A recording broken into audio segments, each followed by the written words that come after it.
Thank you so much for being here tonight. My name is Melissa Rosen. I'm the Director of Training and Education at Sharsheret, and tonight's topic is moving through challenges, the importance of daily movement for those impacted by cancer.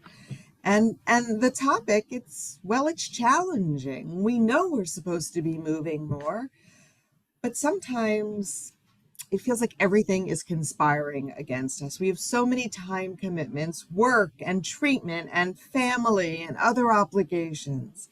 And many of us are not feeling our best. We're recovering from surgery, achy from hormone treatments, nauseated from chemo. How can we be expected to exercise through all of that? Well, tonight we're going to not only address the how, but also the why. Why is it so important to do so? And before we begin, I want to take a moment to thank our sponsors for the program. Tonight is sponsored by Merck, by Novartis, and by the Cooperative Agreement 240061 of the Centers for Disease Control and Prevention. Today's webinar is being recorded, and like all of them, will be posted on Sharsheret's website along with a transcript. Participants' names and faces, of course, will not be in the recording. Still, if you'd like to remain private, you have the option to turn off your video and rename yourself, or you can call into the webinar. Instructions on how to do that were just posted in the chat. And we now have closed captioning available. To display live captions, on the bottom bar, click Captions and then Show Captions. You may have noticed you were muted upon entering the Zoom. Please stay muted during today's program. We received a number of questions during the registration process. If questions arise during the presentation itself, please type them into the chat box. We've allotted time at the end for some questions, and we will be monitoring the chat box for them. I want to remind you that Sharsheret is a national not-for-profit cancer support and education organization and does not provide any medical advice or obviously perform any medical procedures. The information provided by Sharsheret and by tonight's speakers is not a substitute for medical advice or treatment for your specific medical condition. You should not use the information to diagnose or treat a health problem. If you have any questions that are specific to your medical care, as always, seek the advice of your physician or qualified healthcare provider. Now, before we welcome our experts to the screen, we are happy to have Fran with us this evening. Fran is a Sharsheret caller who will share her experience with movement and exercise of different types throughout her cancer journey. I am going to bring her to the screen right now. And Fran, thank you so much for being here. Hi. Again, my name is Fran Shea, and I live in West Palm Beach, Florida, originally from Brooklyn, New York. Thanks for offering me the opportunity to speak of my experience on how I fit physical fitness into my daily life, no matter what, even during and after 3 different primary cancer diagnoses and treatment regimens. When I was in school back in the 1960s, I hated physical fitness classes, especially anything involving competitive sports. But I was really lucky that in high school, I discovered my love of dance. I loved it so much that I was a dance major at Brooklyn College. Dance served me well throughout my life, and I eventually discovered there's other ways to experience the joy of movement. When I was working full-time, no matter how exhausted I felt at the end of a workday, I would change my clothes and head straight to a jazzercise class. As soon as I arrived at class, when I heard the music start playing, that after-work fatigue was absolutely gone. I would be in dance heaven again. When I needed to lose a few pounds, along with eating less food, Every workday, I woke up a half hour earlier to take a 20-minute high-intensity walk as I listened to fast-tempo music. Not only did I lose weight more quickly, but that walk gave me more energy throughout the entire day. And I kept up that routine for years, even after I lost all the excess weight. My first cancer diagnosis happened when I was 58 years old, soft tissue sarcoma in my left leg. The surgeon removed my entire sartorius muscle from my hip to my knee. I was in a wheelchair for a while after surgery. A local cancer care organization provided in-person yoga classes, and I would figure out how to do the poses in a chair that everyone else was doing on the mat. I discovered that yoga fulfilled my need to discover more ways to move my body. So after I recovered from surgery and chemo, I traded high-impact jazzercise for yoga and low-impact Zumba Gold classes and dancing to live music at local outdoor amphitheater concerts. Well, breast cancer visited me 7 years later. Admittedly, I was quite happy to get rid of both of my oversized boobs that bounced way too much when I danced. So I remained flat with no reconstruction. After chemo and radiation, I found that my community's aqua fitness classes provided the best workout for my achy, estrogen-deprived joints. A total knee replacement set me back again for a while, but blasted me forward when I was able to dance again without any pain. About 2 years ago, I was diagnosed with endometrial cancer. After surgery and radiation, I'm still dancing, still practicing yoga, still enjoying aqua fitness classes, and still enjoying long distance walks during my summers in Seattle. I made so many new friends through my classes, and I know that my love of movement brought me a feeling of control over my body that cancer tried to take away from me. I trust that physical fitness is keeping me as healthy as I could be, and I'm grateful for every day that I'm able to enjoy it. Everyone needs to find what type of body movement works best for them, and I highly encourage everyone to figure out what they enjoy the most. I believe that the more we increase fitness in our lives, the more we'll increase our love of life, no matter what health issues we're forced to contend with. Thank you. Wow, that was a great story. Thank you so much, Fran. Your commitment to movement to better your health is so inspirational. Thank you. Thank Okay, so we are honored tonight to have two wonderful wellness professionals with us, both of whom have a long history of partnering with Sharsheret. We will first be hearing from Stacey Mann.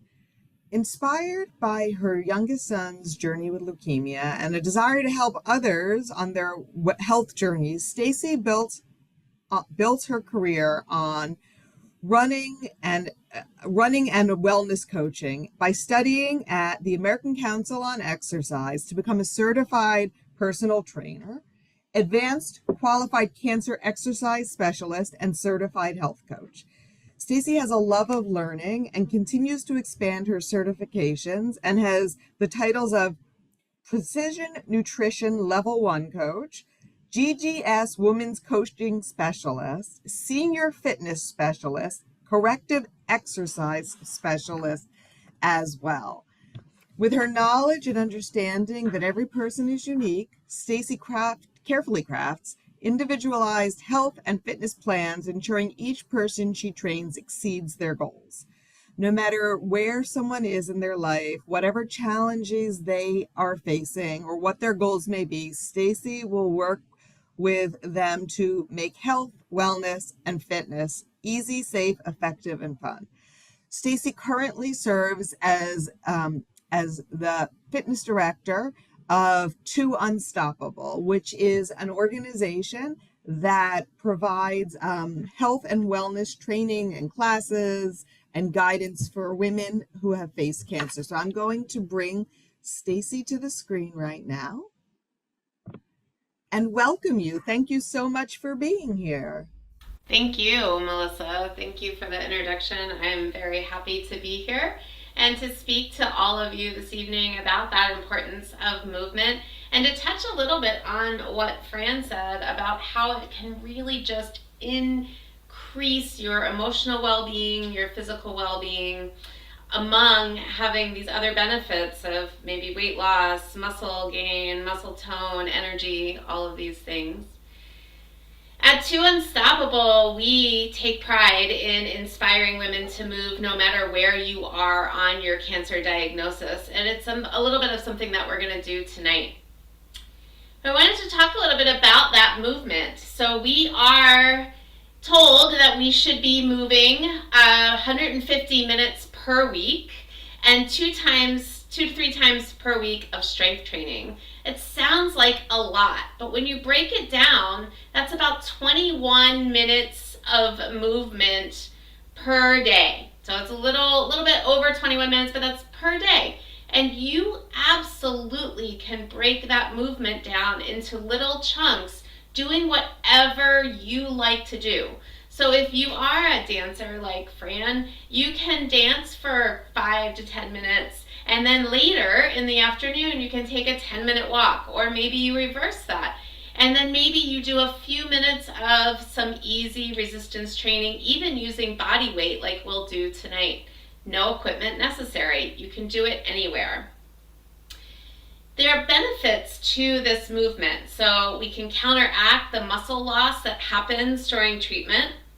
We can improve mobility, balance, and overall physical capacity, allowing you to walk a little farther. Let's say your goal now is to walk to the end of your driveway to get your mail. And then next week, your goal is to walk around the corner. We can break it into chunks like that, achieving those goals, increasing that cardiorespiratory endurance output as well as your muscle stamina, allowing you to do a little bit more. You may just have the goal of being able to reach up to that high cabinet, and that exercise and practice of movement is going to increase that range of motion and allow you to feel better in doing that. We also can, it has been scientifically proven that we can, through about 1,000 different studies, that we can reduce lymphedema through exercise. Your lymphatic system doesn't have a pump like your cardio system does. So just a simple little march or some shoulder rolls can begin to move that lymphatic fluid around and help you feel better. We can maintain or improve bone density through exercise. Something as simple as pretending to stomp down on a bug can give you all that impact that you need to help build that bone health. And then when we add strength training or resistance training into the mix, we put those bones under tension, and that allows them to grow stronger because those muscles are pulling against them. They insert into different areas on those bones, and then they pull against them like a rubber band, and that helps increase that bone density. Then we can also reduce and relieve anxiety and depression through movement. Maybe something as simple as getting out of your space and stepping outside to just walk around your yard, or perhaps if you are in a condo or apartment building, just walking down out of the lobby, walking around the building and back in if you're able to. Even coming out to sit and move your arms a little bit, a few stretches. It's a wonderful way to decrease anxiety and help reduce depression. We also know that exercise helps regulate sleep patterns. You're going to get tired when you move, and so maybe you're going to sleep a little bit better. Maybe we're going to kind of reset those circadian rhythms of our body, those natural rhythms that we all have, that wake and sleep cycle. And we can help increase a deeper sleep through exercise, and it doesn't have to be much. All of these things that we're talking about can be as simple as a half an hour of exercise 3 times per week. And again, you can take that 30 minutes and you can break it up into chunks throughout your day. You don't have to say, oh, I have to do 30 minutes of exercise and I've got to sweat until I can't sweat anymore. No, you just need 30 minutes of movement at various times. You can break that down into 6 5-minute chunks. You can do 3 10-minute sessions. Any of those things are going to work. What we do know is that a combination of resistance training and aerobic training is best for most cancer types. What has been the most studied is breast, ovarian, colon, kidney, and bladder cancers. Those are things that have been the most studied. But we can kind of take what we know and correlate it to other cancers. Like, for instance, more studies are being done on lung and pancreatic cancers. And we can find out how movement really truly helps us battle cancer-related fatigue, increase our self-esteem and quality of life, and our motivation to keep on going and feel stronger. I would like to move with you a little bit this evening, if that's okay with you. You don't have to stand up. You can be seated in a chair, or if you are in a prone position lying down, that's okay. Move your arms, do what you can do. I want to remind you that we want to do this at your own pace, always, and I'm going to play a little bit of music to keep us going, I think. Or not. There we go. All right. Awesome. I hope everybody can hear it. Yeah. All right. So what we're just going to start with, seated, standing, wherever you are, just give yourself a little shoulder rolls. Nice and easy. If you're seated or standing, you can roll up and down on the balls of your feet. What we're doing here is a very simple way to move that lymphatic fluid around. You can wake up doing this, a little bit of shoulder rolls. Now we're going to just reach across the chest. Simple, easy reaches. If you're standing, feel free to rotate a little bit, pushing that arm out, your range of motion. Already you feel better, I bet. You're already feeling that little bit of dopamine hitting the brain, those endorphins coming in because you're starting to move. One more push on each side. Now let's push it out to the front. Couple little pushes here. Seated or standing, you can roll through those balls, the balls of the feet if you would like. It doesn't take a lot. You can see if we push with those palms out and draw back with a fist, you're starting to work through those biceps, through the triceps, through the arms. Body weight resistance, that's all we need. Seated or standing, we're going to tap through those heels. Tap it out, moving those arms in your range of motion. Maybe that just comes to your shoulders. Maybe you're going to make bigger movements. Do what you can do here.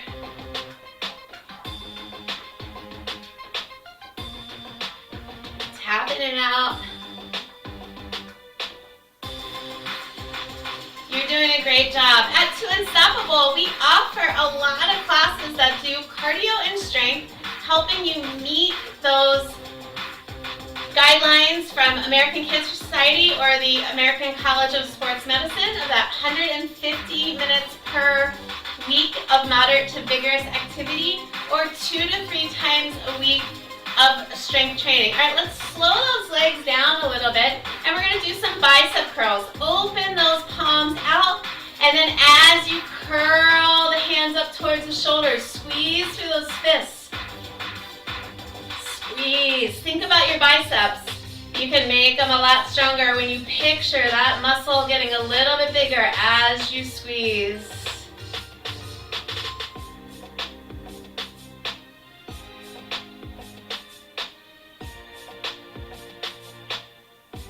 You're doing great.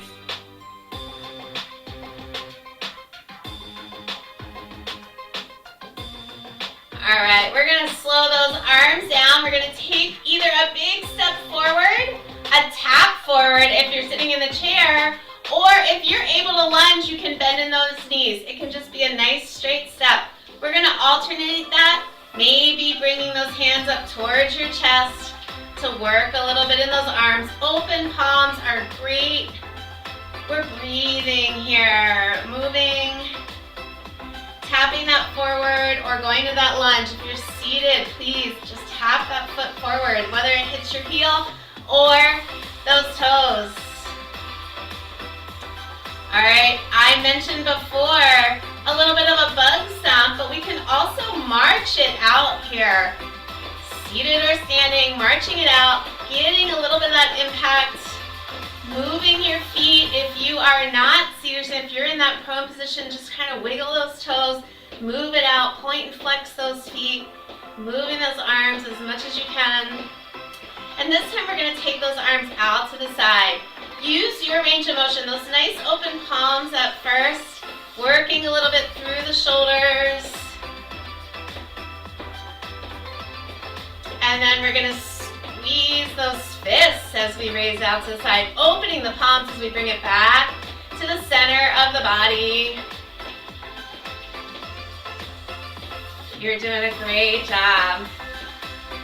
Keep it going. Breathing. Don't forget to breathe.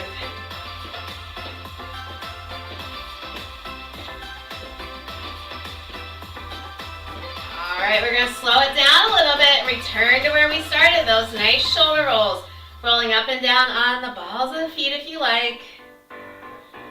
Catch your breath. Roll it up. And let's take those reaches across the chest, pushing that palm out. If you're tapping your feet like I am, make sure you're moving those hips and shoulders together, keeping that spine nice and tall. We don't want to rotate through the back. Tonight we want to just keep those hips and shoulders moving together. I think, especially after we hear from Emily, we are going to have a great night's sleep tonight. Let's reach forward, press those palms out, push like you're pushing against a door. Extend those arms as much as you can.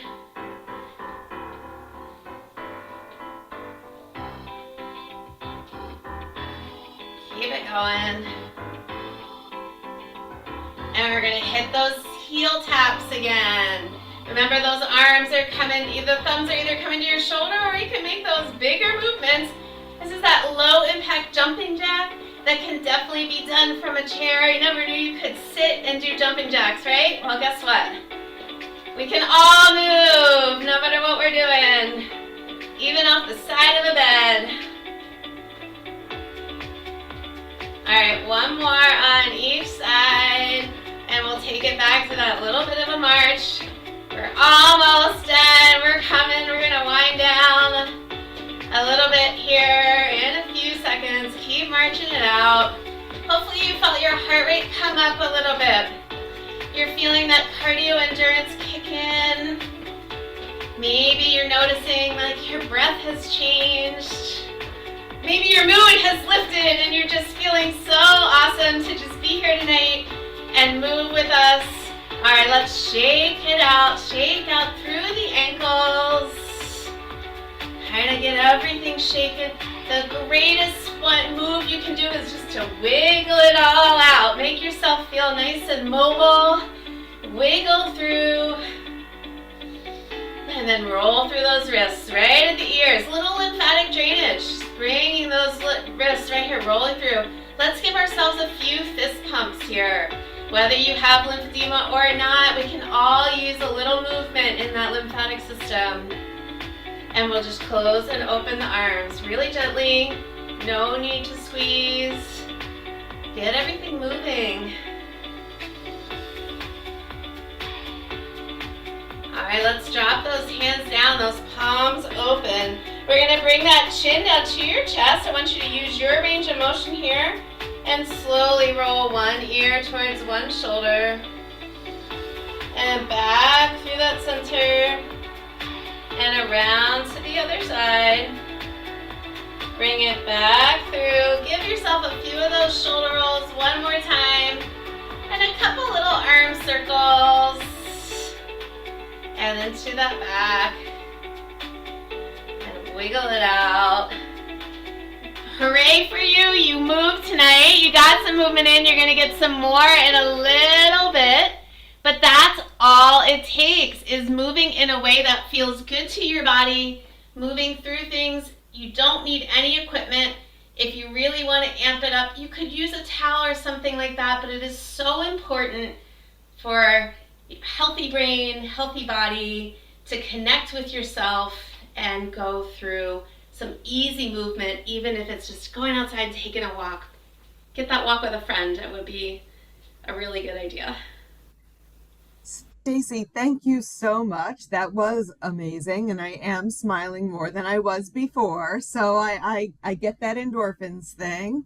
And don't go too far because we're going to have you back in a few minutes. And now I want to introduce to you Emily Elizabeth. It looks like my image is not up. Um, There we go. Sorry. Emily Elizabeth Steinberg. Emily has been teaching yoga, mindfulness, and breathwork for over 20 years. Her deep compassion stems from supporting her mother through a 22-year cancer journey and her own experience as a pre-vivor and BRCA carrier. When Emily isn't teaching yoga, she works as a certified life coach, guiding individuals through life transitions, helping them embrace the healing power of radical self-care and empowered lifestyle choices. I love that phrase, radical self-care. Emily offers private one-on-one sessions, including online yoga and life coaching, focused on, again, that the life transitions, holistic health, and spiritual growth. I am so happy to welcome Emily to the screen now. Emily, you are still mute. There you go. Okay, sorry, here I am. All right, wonderful. Thank you for the introduction. I'm so happy to be here, Stacey. That was amazing. It was fun. I kept wanting to dance. So thank you. Yeah, I guess so where I want to begin, I this popped in my mind actually just a moment ago that my mom, she had cancer 5 different times, and in the midst of that, somewhere in between, became a yoga teacher. And I followed obviously in her footsteps. So I think where I want to begin is I wrote this down. So I'm going to start by reading this first because I didn't want to forget to communicate this.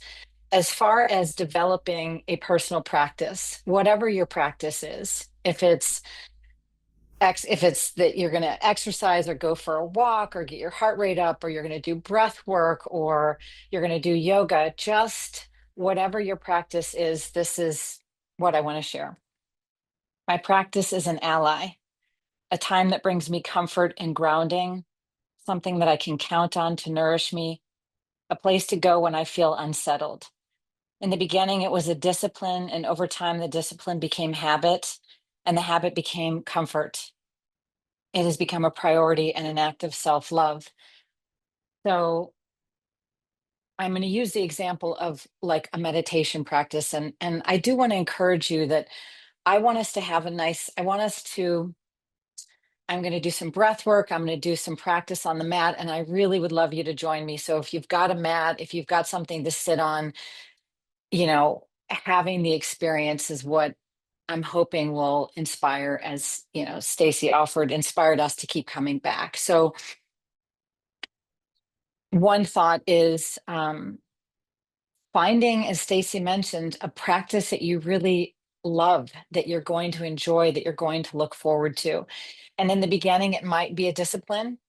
Like, I'm going to hold myself accountable, even if it's like 5 minutes, even if it's 10 minutes, deciding what feels manageable that you can feel successful doing, and then making a commitment. And I do feel that over time, again, it becomes a habit and it becomes a comfort. For me now, I'm so grateful when I get to turn towards it because it's time with me and it nourishes me deeply. Um, the other thing I wanted to touch on is I think it's so important to understand your why. Why now?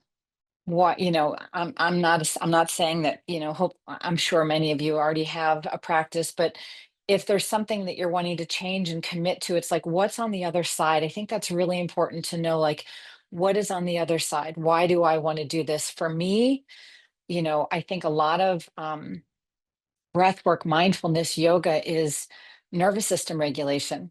Because if we've been through a trauma, it's held in the body. And, we want to connect into that and really be with ourselves. So one was, I'm just offering this to get really clear on what your why is, what's on the other side. I wanted to sleep better. I wanted to feel calmer. I wanted to feel more embodied. I wanted to feel like, yeah, like I had more tools. And then thinking of a commitment that makes sense for you. So for me in the beginning, it was for 21 days, I'm going to sit for 10 minutes.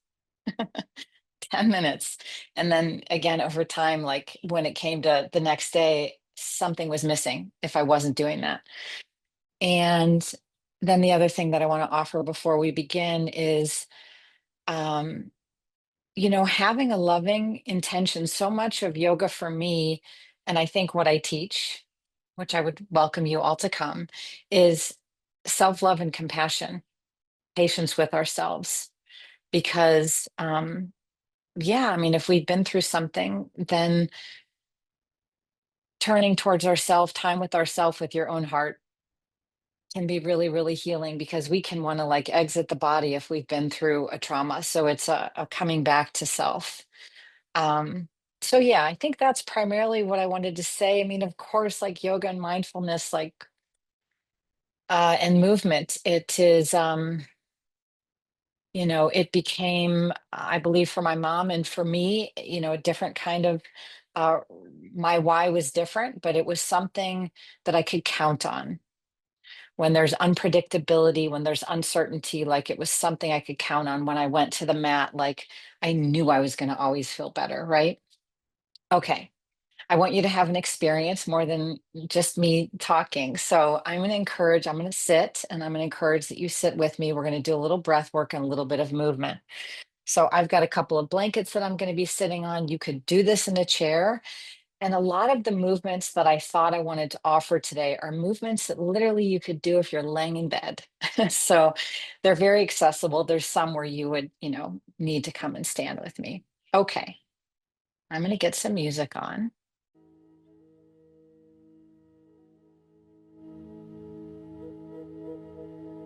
Definitely do the breath work, even if you don't want to sit with me, please. Okay. Okay. So just a cross-legged seat. Again, it could be in a chair. Hoping that's loud enough. So cross-legged seat or even in a chair is just fine. Okay, we're going to take a moment. I'm going to show you, there's many different breathing techniques, but I want to do two of them, and I'll do them briefly. So the first two, I hope you can see me. I'm going to draw the first two fingers into the palm of my hand. I've got my thumb, my ring finger, my little finger extended. So I'm right-handed, so I'm going to do this with my right hand. My left hand is just on top of my thigh. You're going to close your eyes and you're going to block the right nostril. So some of you, certainly if you've practiced with me, you've done this before. But if you do this, like just 2 minutes, it'll make a shift.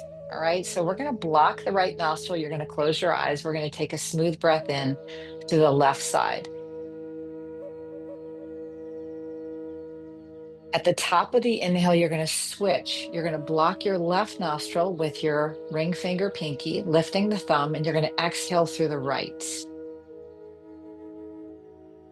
Breath will come back in through the same side. This is alternate nostril, back in through the right, all the way in. Deep and slow. And then you block the right and you exhale through the left. Inhaling through the left. We always switch at the top. You block the left, you exhale through the right. So just try this with your eyes closed. As you inhale, try to bring the breath down. So we tend to breathe into the chest. You want to breathe down into your belly if you can. So diaphragmatic breathing, this stimulates the vagus nerve, this supports the nervous system. So even just doing this on your own, I want you to stay with it just a moment more. It's inhale, it always switches at the top. So it's in, through the left, out through the right, in through the right, and out through the left. Your pace, but you want to slow it down, deepening your capacity for your inhale, letting the ribs expand, letting the belly fill. We strengthen the diaphragm this way. And then that exhale is really slow.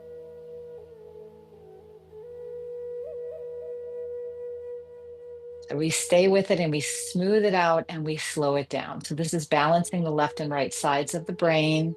This is supporting your nervous system. This is bringing us into the body. When we support our nervous system, it improves everything else. Our sleep, our digestion, our heart rate, everything improves.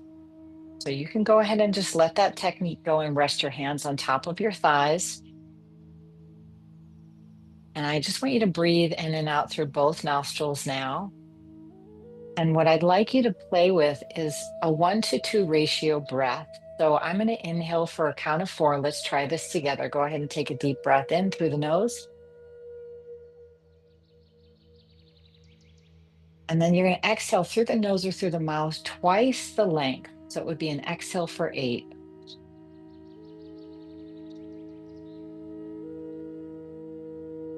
Breathing in calm, inhale through the nose. You can count on your own here, about a count of 4. Filling the belly, filling the hips, and then exhaling for a count of 8, nice and slow. You could make it 3 and 6. You could make it 5 and 10.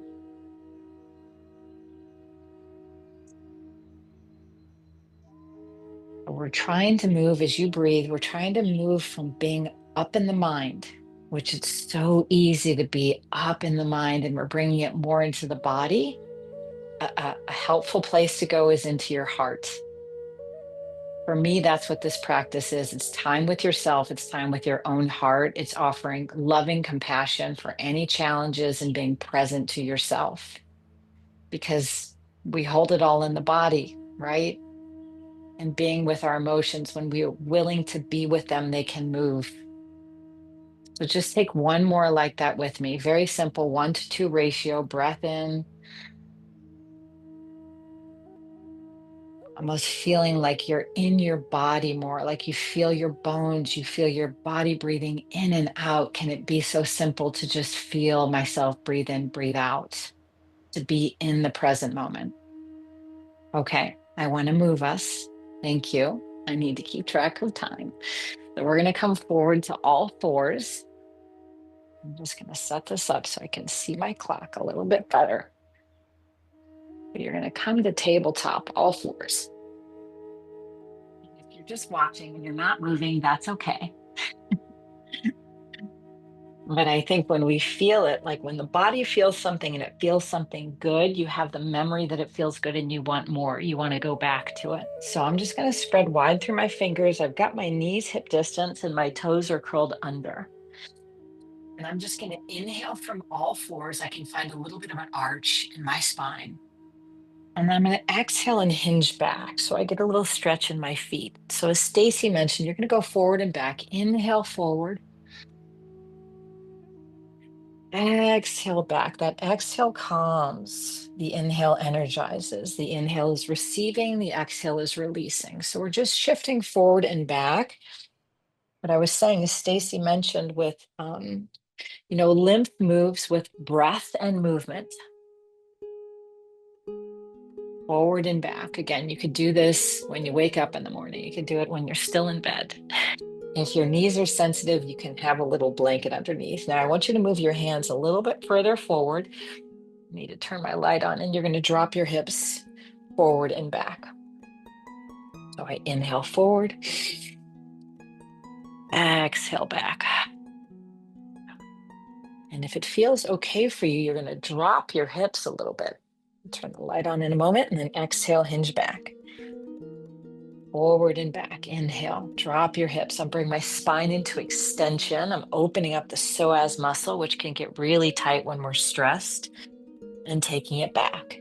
Let's try a couple more. You can deepen if you want to, kind of opening up your chest and looking up, and then strong in your arms, pressing back.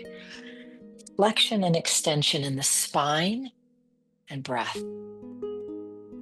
And then I want you to settle all the way back into child's pose. So I'm untucking my toes. I've got a little distance between my knees. Bring my arms in so my elbows can rest and bring my forehead down. I like a little rocking side to side. We're stretching the feet and the shins, the knees, the quads, the hips, the spine. Tender knees, just don't lift as high. Take a nice deep breath in. Try to feel more of the back of the body. Exhale slowly. We're going to bring it up. So I'm going to bring us into a squat. I'm going to turn this on for a moment. The light is losing some light. Okay, so what I'd like to do from here, and you can use, we're going to come into, so of course I love to have blocks, and they're very helpful if we're practicing. And if you're needing support in a squat, you would elevate the heels. So I'm going to put my heels up on this blanket, and I'm going to come down. For a squat, you know, you want to be careful with knees, right? So I'm giving a little bit of a press of my elbows into my knees, breathing here. This is wonderful. I'm kind of picking my top postures for healing and movement. And then we're going to find either the floor or the blocks. So dynamic movement is really good when we move on the breath. So I've got my blocks. I'm going to lift my hips up. And now I'm stretching my hamstrings. The blocks are there if hamstrings are tight, and I bring it back down. And then we add the breath. So I exhale, lift up, bow my head. Inhale, slow coming down. Try that with me 2 more times. Exhale, lifting up. Nice and slow. So it's like the slowness of the body, the slowness of the breath. It's very soothing. And I want you to just hold a forward bend. Take your feet off of that blanket if you have, holding a forward bend and just letting one knee bend at a time. So it's like, when we're stressed, the body wants to tense up. If we can bring openness, space into the body and release some of that tension, the mind will calm down a little bit. So I'm going to keep my right hand on the floor or on the block, and I'm going to take my left arm up to the sky. There's a big stretch through the back of the leg. I'll bring us on our back in a moment. And then letting it go, and left knee bends and right arm reaches up. And releasing it down. One more here. I want you to bend your knees. So as far as embodiment, touch helps us come into the body. So I'm going to touch my feet and my shins. I'm going to let my hands slide up, bringing myself all the way up to standing. Inhale, reaching up, looking up. And then exhale and folding back down, and I can slide my hands down the backs of the legs. Let's just try that one more time. Front of the feet, rolling up. Getting the head above the heart and then below the heart, just some circulation. Bringing it back down. All right. So lastly, I'm going to do a bit on our back. You're going to come down onto your spine. And you're going to hug your knees into your chest. Hopefully you can see me. Knees hug in. Give me its sunset. Give a little squeeze here, just opening up your lower back, a little compression in the hips. And if you think of it, we keep the breath slow and steady.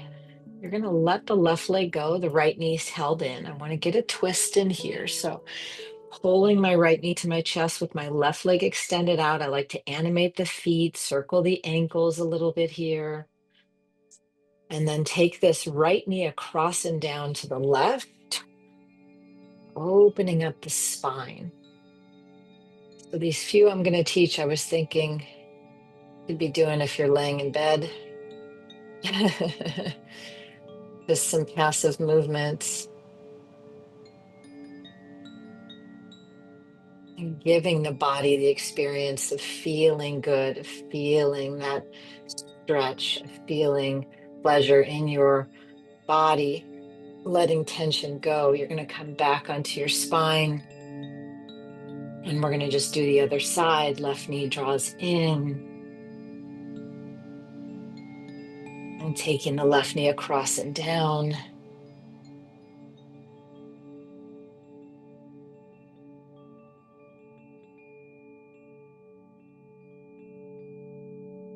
Bringing it back to center.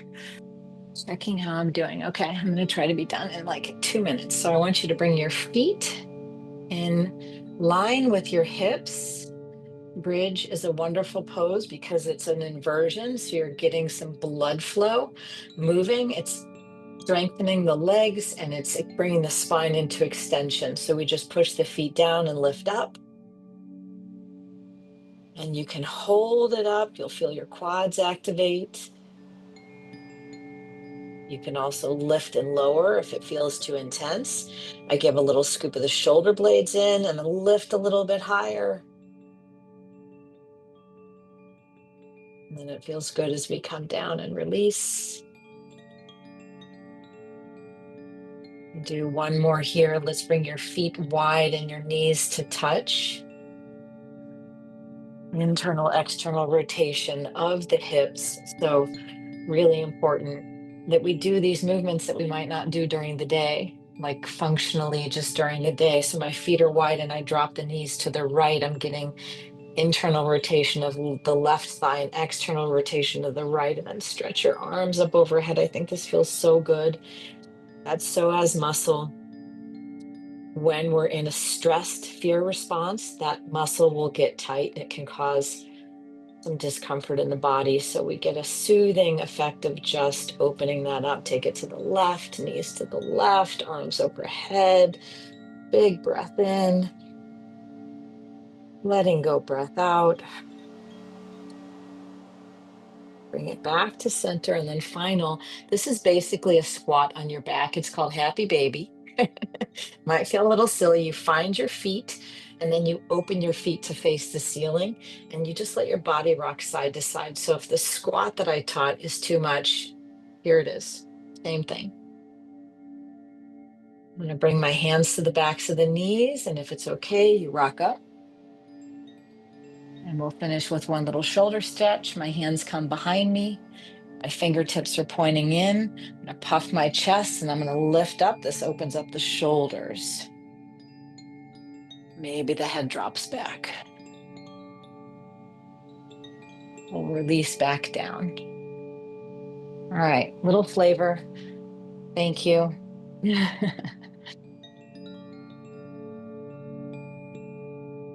That was amazing. Thank you very much. You Thank know, you. what I love the most is how there's more than one option to support our quest for healthfulness. So I'm going to bring Stacey and Emily back because there's some questions. And if you have any questions that you haven't added, please put that. Oh, there we go. Thank you. Please put those into the chat box right now.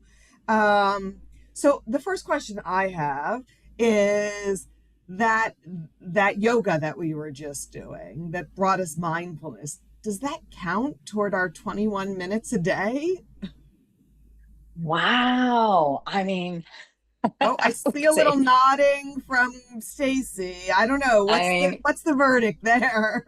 I feel like if you're tending towards yourself, if you're turned towards yourself and this is for you, then I would say yes. I mean, I think it'd be great to like, we'd be a great combo, Stacey, like, like, because it's all valuable. But yeah, but I think it's all very important. It's all important. Stacey, you want to add And to that? I completely agree that all movement is important, and I want you to move in a way that feels right to you and your body. So I'm never going to tell you, no, that doesn't count, right? If you follow the guidelines, it's that 150 minutes that is out there of moderate to vigorous movement. Now, that means that your heart rate is getting up. You're feeling like you can talk to a friend, but you're going to maybe take a few breaths in between.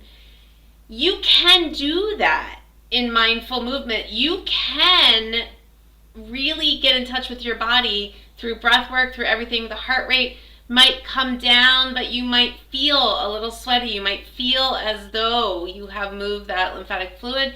So I am going to go with yes, it counts. Well, that's a great answer. Okay. Somebody asked, and I'm going to make this a two-part question. Somebody asked, can I lift weights on while I'm on chemo or in treatment in general, like 5-pound hand weights or something like that? So I'm going to ask that question, and then I'm going to ask a follow-up, which is, can you talk a bit about modifications to and when does someone know they need to be doing modifications and things like that? Stacey, you want to Right. start? Sure. So the answer to everything is it depends. Can you lift weights while on chemotherapy? Absolutely, if you have been medically cleared to do so. So let's take, for instance, that you have recently come out of surgery and you are starting your chemotherapy after surgery, whether it's 4 weeks, 2 weeks, 6 weeks, 8 weeks out of surgery. Let your doctor know that you are interested in lifting weights. You may have some restrictions. You may be able to start with 2 pounds. You may be able to start with 4 pounds. You may be able to go back to 5 pounds if you were lifting before and then slowly progress. So that's why my answer is it depends. But absolutely, you can work out through treatment. You can take a walk. You can do anything that is not going to interfere with something your doctor has told you no way. So, and they're doing that for your protection. But yes, movement is important, and there are ways to progress. Go ahead. Before you ask the next question, another question came in that also leads to modification, like Okay. asks questions about modification. So somebody, and I'm sure this is more than one of us on the screen, she mentioned she's left with post-treatment chronic painful conditions. And what are the best practices to help lymphedema, polyarthritis, and peripheral neuropathy without doing more damage or causing more pain? So I will. I'm going to break that up in a little bit, in two parts. So you said your first follow up was how do you know when you're going to need modifications, and I think that goes really well with this next question Right. because your body's telling you something. So you go. Let's just take walking for instance, okay? Because it's just very easy to take that. We all do it. We all have to get up and walk a little bit. You begin to have pain in your feet. Maybe you are having neuropathy issues in your feet. You're noticing that you feels like you're walking on gravel or marbles, or you don't have the circulation in your feet that you used to, or your toes are numb. All these things are then affecting your balance. They're affecting the way you do things. So you are going to be aware, hey, I didn't feel great when I walked from the bedroom to the kitchen. I felt like I was stumbling. I felt like I couldn't get control of my feet because of the peripheral neuropathy.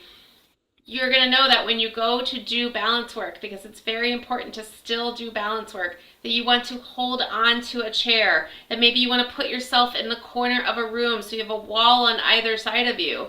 If you have anything like maybe brain metastasis or you have experienced brain cancer, another chair in front of you so that you can still practice your balance, you can still do movement, but you're doing it in a safe way.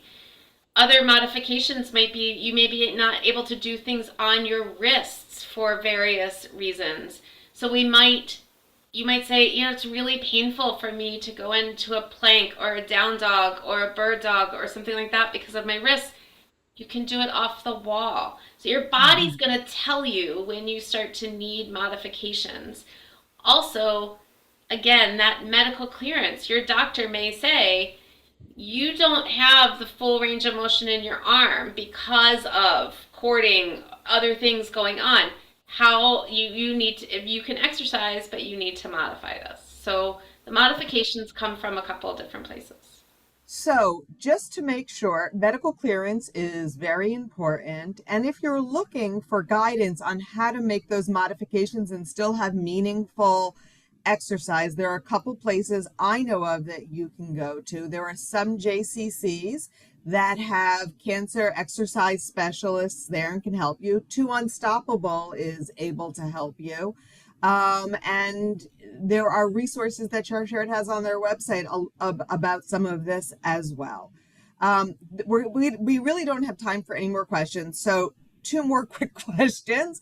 One was simply, what is it about exercise that improves outcomes after cancer? I am going to take the opportunity to say here, there were 3 or 4 links in the chat box. We will also include them in the follow-up email that Stacey provided that goes into all of it. Some of them are charts, some of them are articles, but great answers to all of that. We also included in the chat box and again in the follow-up email, some prompts, some things to get you thinking that Emily provided.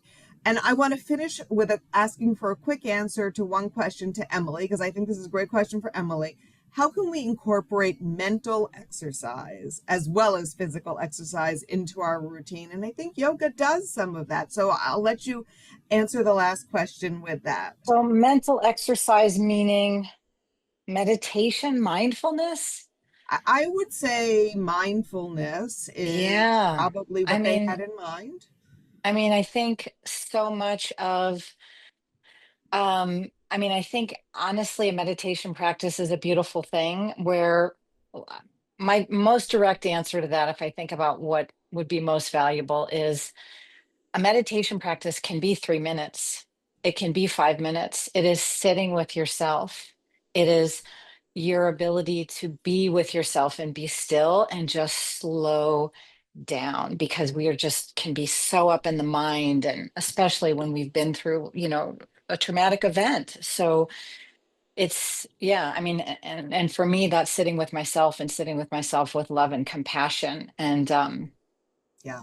getting the mind quiet. It could be like sitting and like looking out the windows and looking at the green and the clouds and the breeze and the birds and feel your breath in and breath out, like present moment and with yourself. That's, yeah, Yeah, it that's, sounds like what you offered tonight, what Stacey offered tonight, really fits into something that you put into your bio, Emily, which is radical self-care. We should all embrace that. I love yes. that. I wish we had Well, more time, but we don't. So I want to begin the wrap up by thanking Fran for sharing her story and thanking Emily and Stacey for sharing your expertise and enthusiasm. Again, thank you to our sponsors, Merck, Novartis, and the Cooperative Agreement 240061 from the Centers for Disease Control and Prevention. Please take a moment to fill out a very brief survey, evaluation survey that's in the chat box right now. If you want, you can click it and still hear me finish the last minute or two. We have several exciting programs planned for the coming days and weeks. There are 3 in particular I want to highlight that will help you practice that self-care. So on Wednesday, May 20th, a totally different type of self-care, we'll be hosting a Writing Toward Healing workshop in collaboration with Yetzira, A Hearth for Jewish Poetry. The link to that is in the chat box right now. It is Writing to Healing, no writing experience needed at all. And I want to remind you, the 2 other programs I want to remind you about are directly related to this movement. We have regular Yoga for Cancer classes with Emily. They go in spurts, and the next multi-week session will begin in July. And then we have quarterly music and movement sessions, and the next one will be at the end of June. And as we get closer to those summer months, you will find those on our website. Please remember that Sharsheret is here for you and your loved ones. We provide emotional support, mental health counseling, and other programs, including movement programs, to help you navigate through your cancer experience. All are completely free, confidential, and our contact information is in the chat now. I've noticed that Stacey just put something in there to answer the question, into that chat box, to answer the question about what exactly about movement helps heal. As we come to a close, we're going to put the evaluation link in the chat box once more. I hope that you all enjoyed this evening, feel like you're ready for a good night's sleep, not quite yet, but in an hour or so, and are inspired to take on some of this on your own. By the way, in the evaluation, there's an option if you want to be notified and given more information about the yoga for cancer and the exercise, music and movement, as well as I believe two Unstoppable programs too. So thank you so much for being here tonight. Have a wonderful evening and good night.